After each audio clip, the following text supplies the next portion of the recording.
TV ke gabatar muku da shirinsu mai suna Jaridar Kannywood. Shirin Jaridar Kannywood shiri ne wanda yake kawo muku labaruka kai tsaye daga masana'antar Kannywood.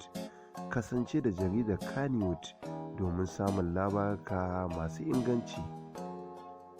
Inna lillahi wa inna ilaihi raji'un.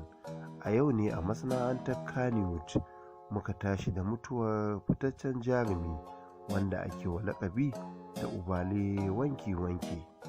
Shi dai Ubale mutum ne wanda ya iya mu'amala kuma yake da kyakkyawar alaƙa da dukkanin 'yan masana'antar Kannywood. Ubale kenan wanda ya bar duniya a yau dinnan. Wannan fili na ƙalubalen masana'antar Kannywood yana fatan Allah ya ji kansa kuma ya yafe masa kurakuransa, ya sada shi da ma'aiki. Lalle an yi rashi babba a masana'antar Kannywood sakamakon mutuwar Ubale wanke-wanke.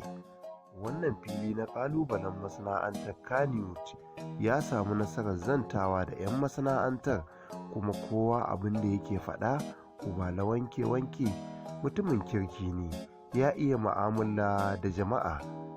Sani Danja da Yakubu Muhammad su ne iyayen gidan Ubale wanke-wanke, kuma sun tabbatar da wannan fili na ƙalubalen masana'antar Kannywood sun yi babban rashi, saboda Ubale wanke-wanke mutumin kirki ne, yana gudanar da amana a bisa al'amuransu. Fatanmu dai a nan Allah ya ji kan Ubale wanke-wanke, ya yafe masa kurakuransa, ya sada shi da ma'aiki.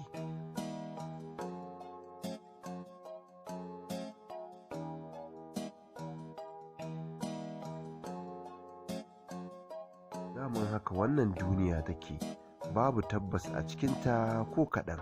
Mutane ne suke ta rudani a cikinta. Ya kamata 'yan masana'antar Kannywood mutuwar 'yan uwansu ta dinga zame musu ishara, don kaga Ubale wanke-wanke mutum ne wanda yake da mu'amala da kowa, ba shi da abokin rigima, amma gashi a yau ya bar duniya. Ya kamata mutuwar ire-irensu ta zama izina ga 'yan masana'antar Kannywood.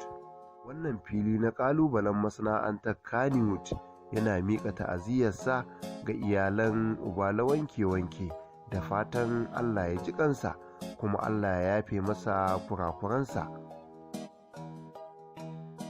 Ƙalubalen